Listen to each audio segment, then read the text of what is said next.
Is that a log cabin? Yes, sir, it is a log cabin. It appears quite old. It is, sir. That one and the other two like it were built during slavery times. You don't say. I would have never believed that they would be so enduring. Since slavery times. That's true, sir. And the white family that owned the land when it was a big plantation still lives in town. Yes, I know that many of the old families still survive, and individuals too. The human stock goes on even though it degenerates. But these cabins... Do you suppose those women know anything about the age and history of the place? The older one looks as though she might. I doubt it, sir. They don't seem very bright. Bright? You mean they wouldn't talk to me? Yes, sir, that's it. Why not? It's not very nice, sir, but I don't think those women would talk to us. Well, we can explain that we're from the school. Surely they'll talk then. You may tell them who I am. Yes, sir, but they hate us up at the school. They never come there. What? No, sir. But why? I don't really know, sir. Quite a few folks out this way don't, though. I guess they're ignorant. They're not interested. But I can't believe that. What about their menfolk? He hates us, sir. You say he.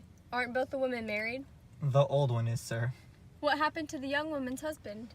She doesn't have any, that is, What is it, young man? Do you know these people?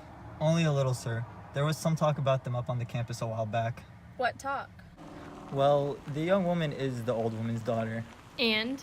Well, sir, they say, they say the daughter doesn't have a husband. Oh, I see. But that shouldn't be so strange. I understand that your people... Never mind. Is that all? Well, sir... Yes, what else? They say that her father did it. What? Yes, sir, that he gave her the baby. Would that be the man? Yes, sir, I think so. Get out. I must talk with him. I must talk with you. All right, sir. You've survived, but is it true? Sir? I'm sorry, sir, but I don't think he understands you. You've looked upon chaos and not been destroyed. No, I'm all right, sir. Let us go where there's shade.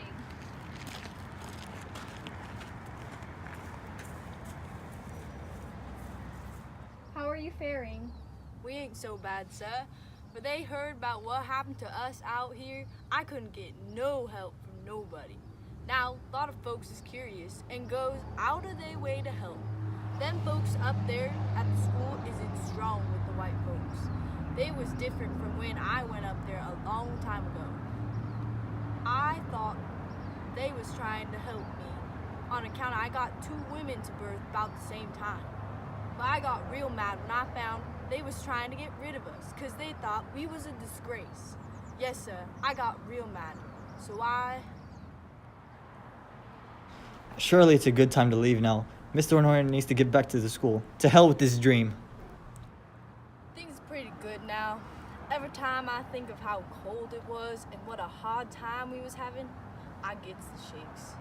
You see, sir, it was cold and us didn't have much fire. Mr. Norton, sir, we should start heading back to campus. You're gonna miss your appointments. Please.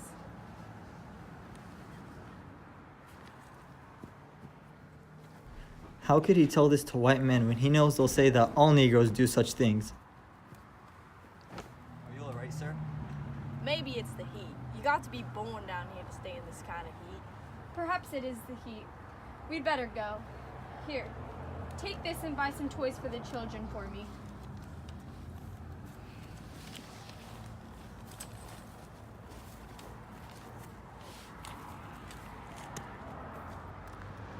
I'm ready, young man.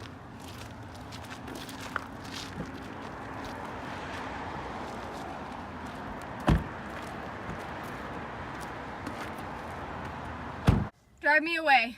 Away. I must have a stimulant, young man. A little whiskey. Excuse me, I need a double whiskey, Hallie. Put it in something deep so I can take it outside without spilling. And it's for somebody outside. Hell no, ain't you still up at the school? Sure.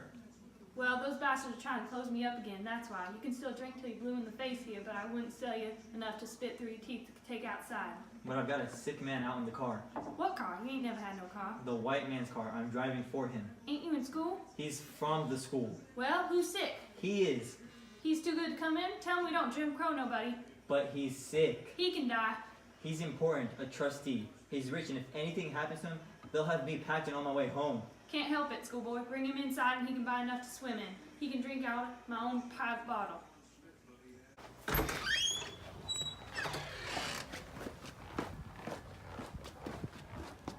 Mr. Norton, sir, they refused to sell me whiskey to bring it outside. Mr. Norton!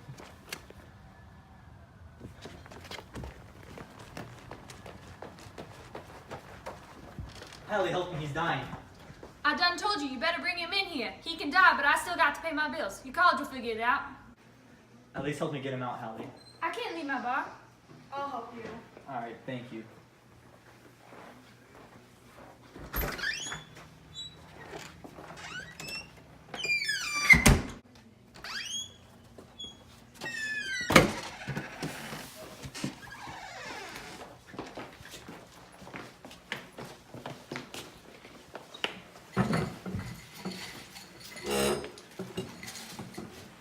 Is he alright? He will be in a few minutes. What happened to him? I just took him for a drive. Did you have an accident or something? No, he was just talking to a foreman. The heat got to him. And then we got caught in the mob downstairs. There you go. He's coming out. He's a real doctor, sir. I'll explain. Thank you. Not too much. Your diagnosis is exactly that of a specialist. I went to several fine physicians before one could diagnose it. How did you know? I too was a specialist. I went to France with the Army Medical Corps and remained there after the armistice to study and practice. Oh yes? And how long were you in France? Long enough. Long enough to forget some fundamentals about life that I should have never forgotten. Such things as most peasants and folk peoples almost always know through experience, though seldom through conscious thought. Come on, let's go lay down. You do look better, sir. We should go. Rest, rest. The clocks are all set back, and the forces of destruction are rampant down below.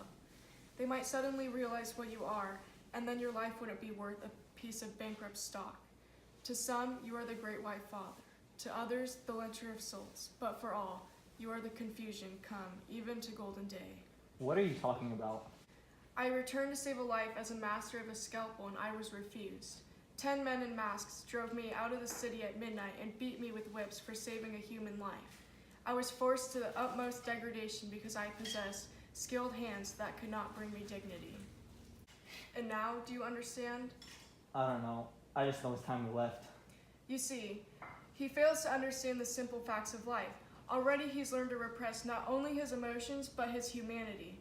He's invisible, a walking personification of the negative, the most perfect achievement of your dreams, sir, a mechanical man.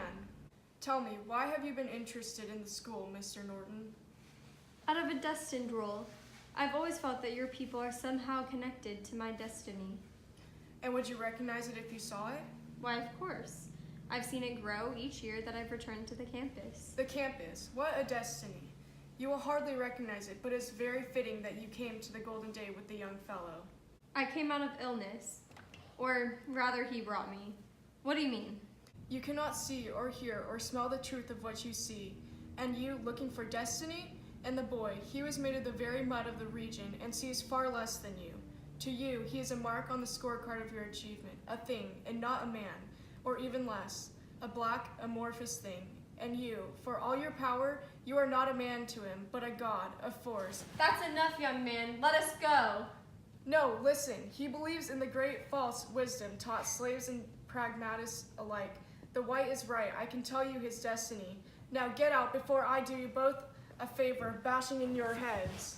Hurry, he's as insane as the rest. Yes, sir. Ah! It's not my place. He can't die. No one is dead or dying. Remove your hand. You sure you're all right? I thought you was dead this time. For God's sake, be quiet. You should be glad he's alright.